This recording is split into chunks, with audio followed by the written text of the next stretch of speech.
He was the writer-director for 2015 Jurassic World, executive producer and writer on Jurassic World Fallen Kingdom, and writer for Jurassic Park 3. Ladies and gentlemen, big round of applause, Colin Trevorrow!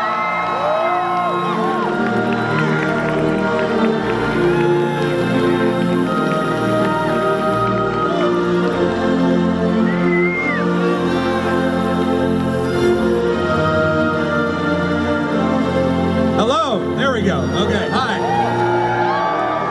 What's up? So look, thank you. This ride is going to be splashing down behind me. There's going to be dinosaurs roaring.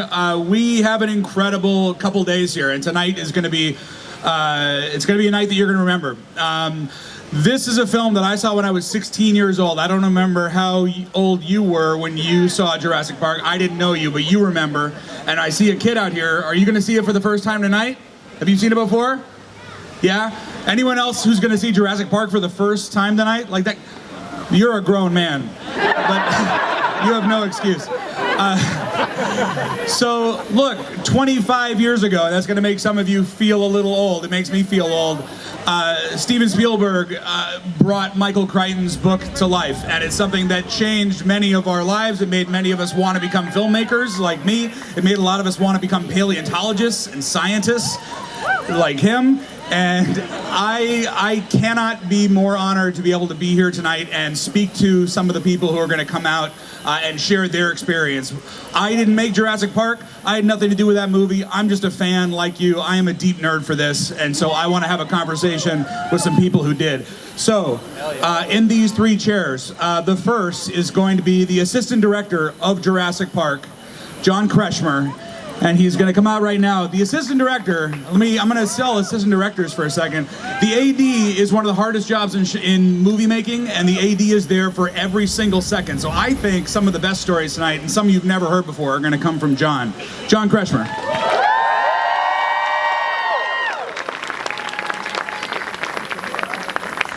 Got it.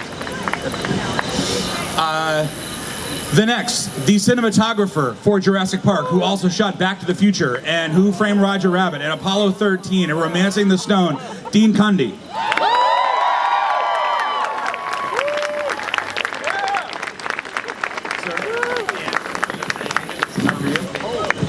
I know, right? Have a seat. And it is a huge honor. Are there any like visual effects nerds out here? Okay. We have a legend here tonight. He started the year I was born on Star Wars. He worked on The Empire Strikes Back, on the Raiders of the Lost Ark franchise, on Indiana Jones, on Terminator, anything you can imagine. Dennis Muren.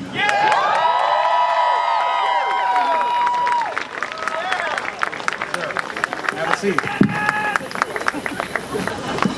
All right. So here's what I would like. Thank you all for coming. I know that most of you here are the kind of fans who have seen all the Blu-ray documentaries, and you've seen everything on YouTube that has documented the making of this incredible film. I'm hoping that tonight, I have a bunch of questions, but I'm just going to forget them. I'm hoping that tonight we can hear some stories that nobody has ever heard before. We can hear all the stuff that isn't on any of those documentaries that you're going to pull out of your deep memory right now to bring us something that is new and fresh. Go deep, Dean. Go all the way back. John, I'm going to start with you because we were talking backstage and I asked you for a very specific memory, and you had one that had to do with the last shot that you guys shot on Jurassic Park. Yeah, so before we begin, you guys all know that Dean played the ship captain that Nedry talks to on the dock, right? Okay, that's very important. He's a much better cameraman than he's an actor. Where's my award? So I want to tell you about the very last shot we did on the film. It was a retake in the Airstream trailer, and it was a shot of Richard Attenborough, sitting on the counter and raising his champagne glass in a toast. You guys all know that scene, right? Yeah. Now, when we did the movie, Steven never did more than 7 takes of any setup. He shot it very much like a television show. We do 7 takes, he'd print one, and we move on. So we're doing this last shot. Remember Dean? He does 1 take, 2 takes, 5 takes, 7 takes, 10 takes, 15 takes, 20 takes. Finally, I take Stephen by the elbow and pull him aside, and I say, "Stephen, enough." And he says, "You don't understand, this is my drug."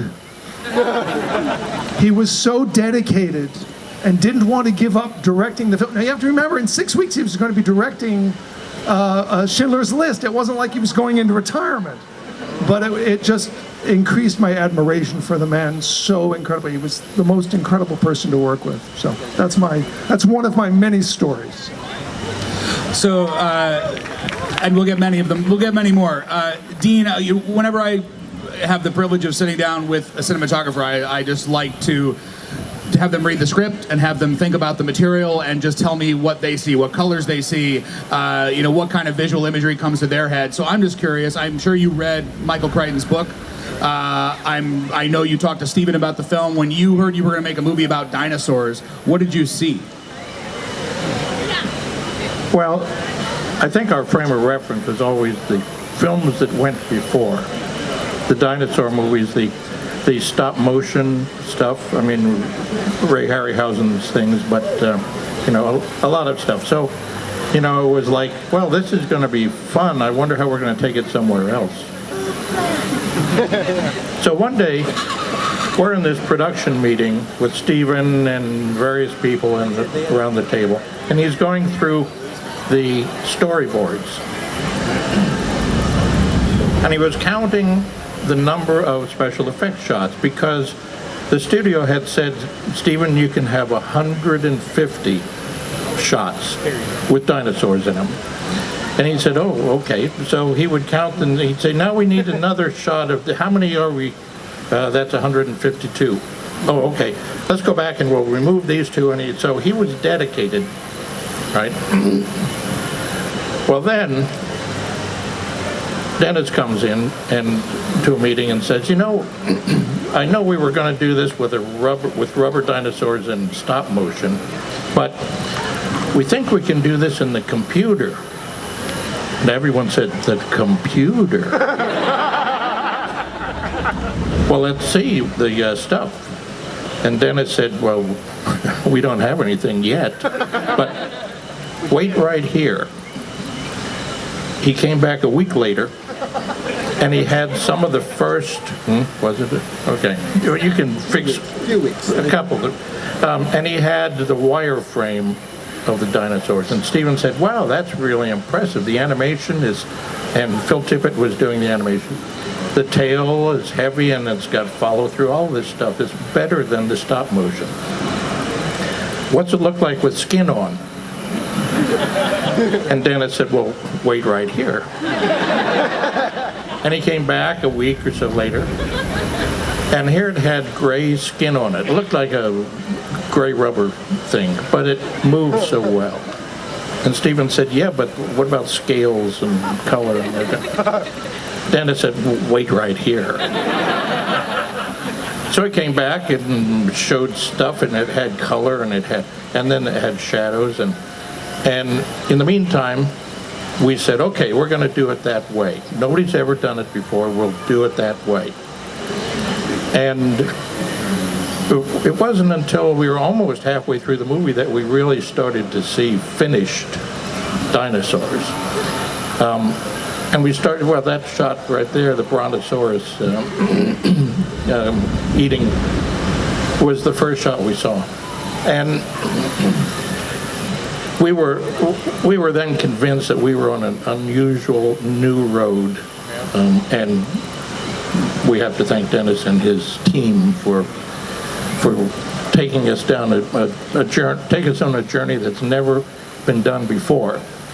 And everyone does it now. You can do it in your laptop in your mother's basement if you're so inclined.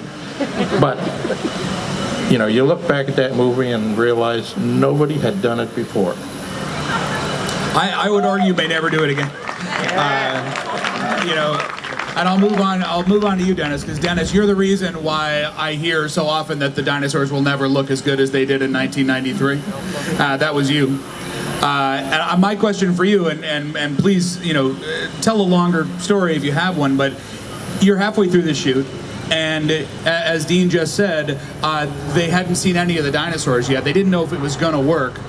If it didn't work, what were you going to do? Like, what was the alternative? There was none. Well, that's part of why I had to make sure it was going to work. So we tested everything we could. It looked like it was going to work. The backup, if there was some disaster, was Phil Tippett. So we could still go back and do a crash thing on getting the stop motion puppets done with go motion that we used. We were going to add blurs to the stop motion and make them look better. It would look better probably than any stop motion that had been done. But it wouldn't have been anywhere near what Jurassic was, and with computers. And so that was, that was the mind-boggling seeing the early tests for me even on it, having grown up seeing dinosaurs and loving them and going to museums and having books and everything. And then I wasn't sure we were going to do it, and a couple of the guys at ILM, Mark DePaoli and Steve Williams, kept trying to try to get this to work, get it to work. And I thought we might be able to do a stampede, which ended up being the Gallimimus, so we could have them off in the distance running and maybe kind of close, but they'd be all blurry. But to do something big like a T-Rex, that was going to be incredibly tough. But every test that we did worked. And this is with a small team of like 15 people.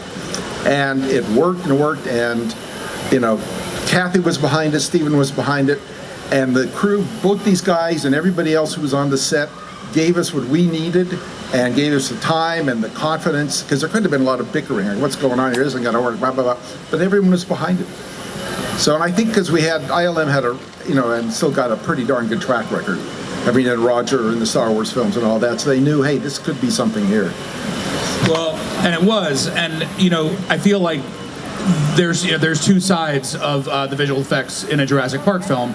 There is what the computer can do, and then I think even more astoundingly at times, there's what animatronics can do. And I think I know that the animatronics in the early films are something that will never be matched again, almost because I think a lot of us people get scared. We heard that it didn't work and it shook and it rained on it, but it did work. And it was spectacular to watch, and that's why in Fallen Kingdom, which hopefully you guys will, there is another Jurassic movie coming out. We used many more animatronics in that film, and it's something that it changes the feel of any scene they're in. It allows the actors to be tactile and close to them. Tell us a story about your experience with the animatronics. Well, the T-Rex was the most remarkable thing I'd ever seen. It was a full-size Tyrannosaurus Rex without legs. It was on a motion base, which was used for flight simulation. It weighed, I think, 3 tons. We could only move it overnight. It was an all-night process to move it around Stage 16 at Warner's. But it worked almost flawlessly once it started working. I remember Stan kept asking me, can we do something? We were scheduled to start with it on a day, and he came to me and said, it's not quite ready. Do you have stuff to go to? And of course I had I had a bunch of storyboards we could shoot that didn't involve the T-Rex. And we kept shooting him and shooting him and shooting him. And at the end of the day, Stephen went to Kathy Kennedy and said, hey, I've shot all the extra stuff. Isn't that great? And Kathy goes, no, that's not good. If the T-Rex doesn't work, we have nothing to shoot.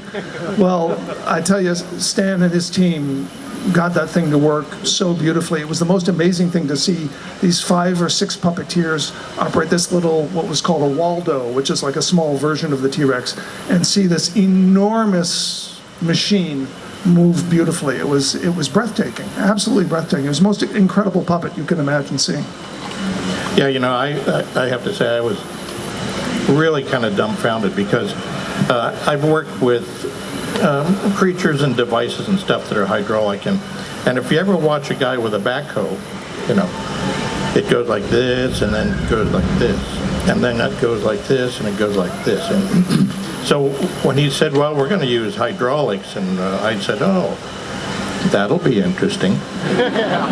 Well, they had the most elaborate computer feedback of when it was going to come to the end, and it would slow it down, and then over here, and it would speed it up. And I was completely amazed by this thing, to stand underneath a giant T-Rex and watch it move fluidly. It was amazing. I had to go over and try it. So, oh yeah, they let me go over to the Waldo, and I moved it a little, and I moved it. I said, this is amazing. They said, that's enough. But it was amazing. And it was as dangerous as it is in the films, the way it looks. I mean, it could have killed people because it was that, you know, power to be able to move that quickly and stop it that fast and all. You know, a funny thing is, one of the things Dan said at the beginning of the film is, yeah, I think we can do this, you know, no rain, no water or anything. Yeah, no rain, no water, Stan, don't worry about it. First day shooting, oh, it's raining out here.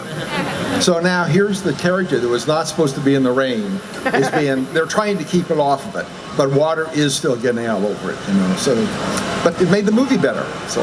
I have to tell you guys a story. Stan Winston brought Fay Wray to the set. Now, if you know who Fay Wray is, she was in the original King Kong. She was in her late 80s, still beautiful. You could absolutely see that was the same woman. And I went up to her and I introduced myself and I said, what do you think of it? Because she's seeing this T-Rex. And she said, well, I wish we'd had this on King Kong. Dennis, you just mentioned something, you know, it was an accident. You didn't know the rain was going to fall. Suddenly this dinosaurs in the rain is the most amazing thing any of us have ever seen. What are some accidents that you remember happening that turned into something that was an incredible part of the film? Anyone? Yeah, I'll throw something out, which is, you know, at the end of the movie, the T-Rex comes back and kills the other raptors and then knocks the sign down. Well, that's not in the script. Stephen came to us when we were in the middle of the sequence and said, I think we have to bring the T-Rex back. The audience is going to want to see the T-Rex. And he was absolutely right, but we hadn't planned for any of that. That whole thing of the T-Rex, of the bones breaking up. Michael Lantieri, who was our special effects genius on the show, had to rig that in like 24 hours. It was an off-the-cuff thing. And then Dennis, you guys had no storyboards. You had no plans for this whatsoever, and they pulled it all together. And it was, you know, a testament both to Stephen's genius, Michael's genius, Stan Winston's genius, and Dennis's genius, and then Dean for shooting it beautifully. And the reason that you use CG or practical animatronics is there's limitations to the animatronics. So we get as much as we could withstand. Then you get to the CG stuff if it has to be more mobile and walk and stuff like that. Well, that whole ending, there was no other way to do it, where you see the whole animal and it's moving that quickly and a raptor jumps on its back and it's floating, and that was all CG that was just winged on the set that day. And I think it was like, I don't know, a month until the delivery or some horribly short time for those shots. And I never knew we could get that close on the T-Rex or even a raptor and have it hold up. It seemed like at some point it's going to start looking CG. And we did it by analyzing nature, just studying nature and setting goals and not going too crazy on what we wanted to do, just keep it constrained for the shot and good enough to be in the movie. No better than that. And I think Phil Tippett, who really thinks he is a dinosaur, was hugely instrumental in making the creatures move correctly and look correctly. That was his enormous. He's going to be here tomorrow night if you guys come back. So, spoiler, man. You know, and I have to say, Phil had been doing stop motion animation for all of his, the Pillsbury Doughboy, if anybody remembers that, but an awful lot of stop motion. And we saw actually a little test with a raptor running that was stop motion that he had done. It was pretty impressive. There was follow through and movement and all the good stuff you need. And then when Dennis said, yeah, we're going to do it in the computer, there were those of us who said, oh, there goes poor Phil's job from now on. But he did the animation. He adapted so quickly, and the animation is so great because of him. And I think he understood movement and all, and it was not about the tool, it was about the artistry. Yeah, one of the problems with CG, is that some directors will ask for anything, even if it's impossible to do it. They want the raptor to jump from here down here in a fraction of a second and grab you and pull you out in a fraction of a second because it sounds exciting, but it won't look real. So that's the deal. Phil would keep it real. And knowing what reality is and within that constraint, you know, that's what it took to do it. That's something that astounds me is how the understanding of physics that's necessary, of actual animal movement and studying how animals fight each other and how slow they often move and how the stillness in an animal, and how you were able to match that both in the animatronics and in the computer. It sounds so, it's almost like, reductive to say in the computer, whenever we say that. It's an art, and those animators are artists. And the computer does nothing. I mean, we have simulations we can do of things that are falling, breaking apart and stuff, but they're usually wrong. You still have to look at it and saying, I have to fix this, I have to fix that. You have to recognize it first, always working within this constrained reality. Well, I'm just kind of curious. I feel like when you're making a movie that is groundbreaking the way that this is, you have to feel the energy of that while you're doing it. Just because not everyone knows what they're doing all the time on any movie, we're always trying to figure it out. On something like this, what was the energy on this movie? Did you guys feel like you were doing something that was going to have this kind of, like we were going to be sitting in front of all these people who love this movie so much while you were making it? Well, I have to say I sit in front of this thing and look around and say, who'd have thought that a movie would capture the imagination of so many people, and have this kind of aftermath to it. But I think a lot of it is the fact that we all kind of sensed we were doing something new and different. And when you do that and you dedicate yourself to taking it the next step, and you have the sense that the story is interesting in the first place, so the audience will want to go see it. But you then have to come up to that with all of the technicality and the artistry and everything you do. And I'm so, sort of rewarded and proud of the fact that here we are sitting to an audience 25 years later, is it? What is something come out? 26, is it? All of whom, or some of whom were not born at the time, but the movie has captured their imagination and their love of story and characters and the spectacle. To me, it's a very rewarding kind of endeavor we did, and a rewarding business. This was a huge job for me. I had never worked on a picture this big before. And so many of the crew had done a number of films with Stephen. Dean had worked with Stephen on Hook and other films. And it was, you talk about the energy of the set, I was like a kid in a candy store because I was working with people who were the absolute top of their craft. And and no one gave more to the movie than Stephen. Stephen gave 120%, and so we were all trying to reach the level that he was dedicated. He was a man who was running a billion-dollar company, and yet he was completely focused on making this movie. It was hugely inspiring, and I just couldn't wait to get to work every day. Well, I have to say I had done a Hook with him, and it was such a love of making that movie for him that we went over schedule, over budget, but it was, he was making that movie. And he came to me towards the end and he said, Universal wants me to make this little dinosaur movie. Would you like to work on it? I said, dinosaurs, who wouldn't? And so he made his little dinosaur movie. Yep. And here we are today.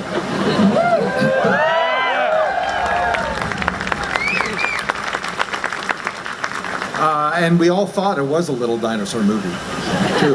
It just seemed like that's what it was going to be. Like, we thought E.T. was a little movie, also. I'm probably sitting up here calm. We all kind of are. But for me, until it was done, it was terrifying. And, I was excited because we'd never seen this stuff before. But I tell you, 50 times a day was like sheer terror. Because that something could go wrong and we had to figure out how to solve this, and there was no way to solve it. We thought everything was right, and you looked at it, and it wasn't.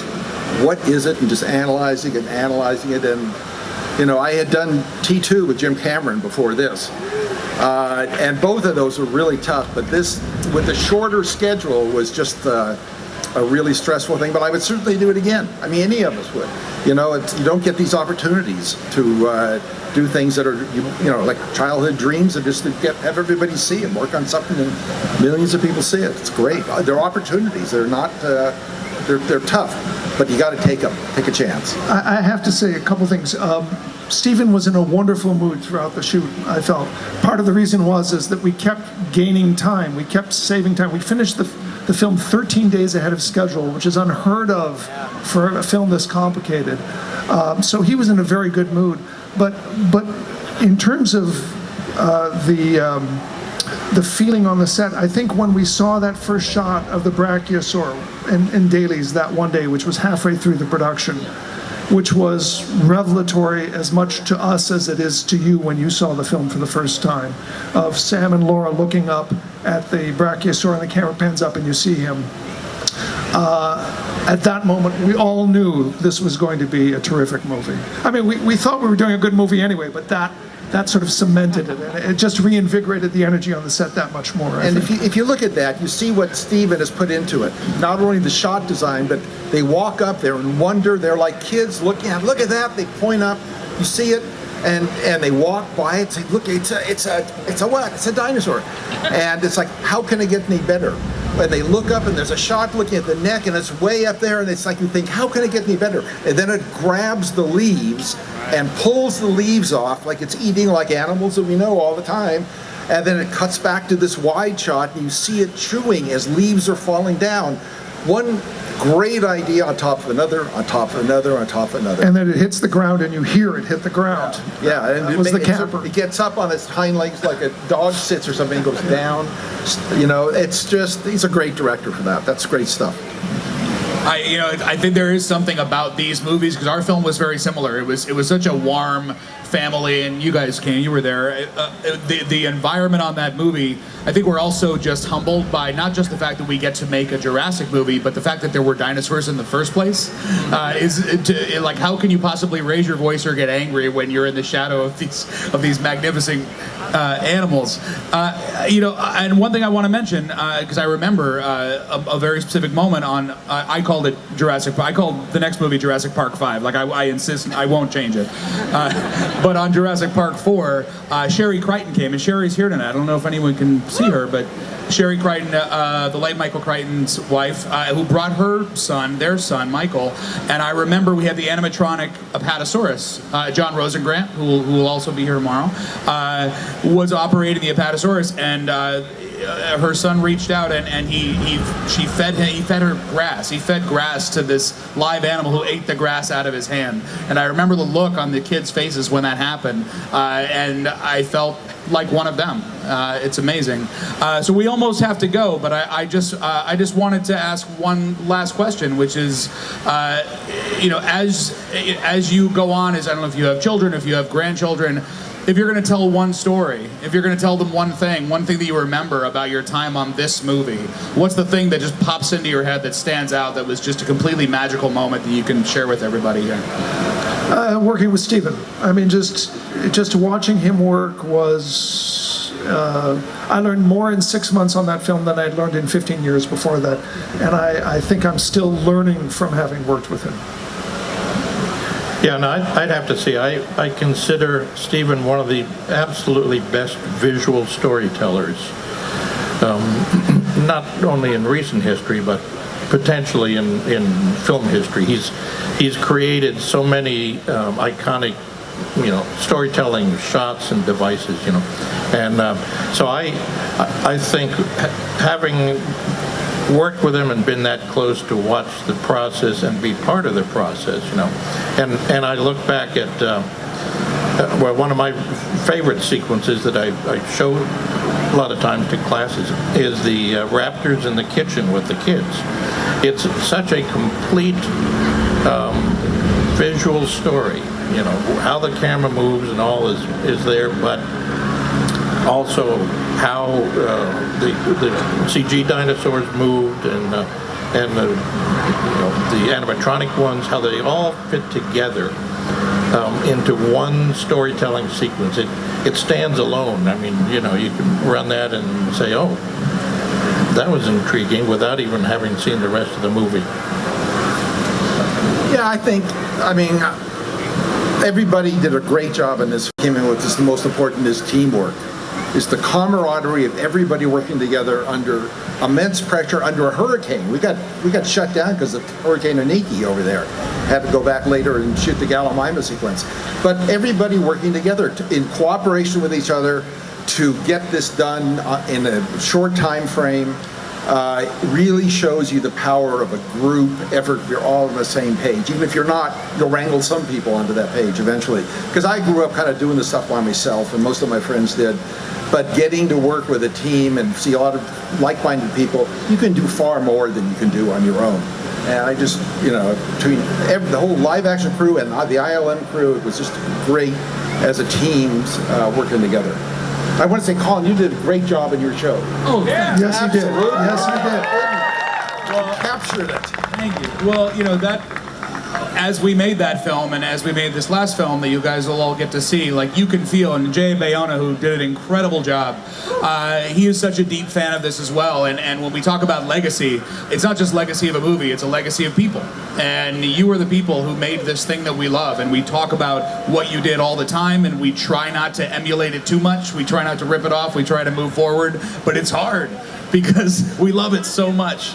And so thank you so much for what you've done, and for everyone that you represent who isn't here. Thanks to everyone who made this movie. All right, guys. Thank you, and also to you. I'm getting played off, but real quick, I didn't win anything.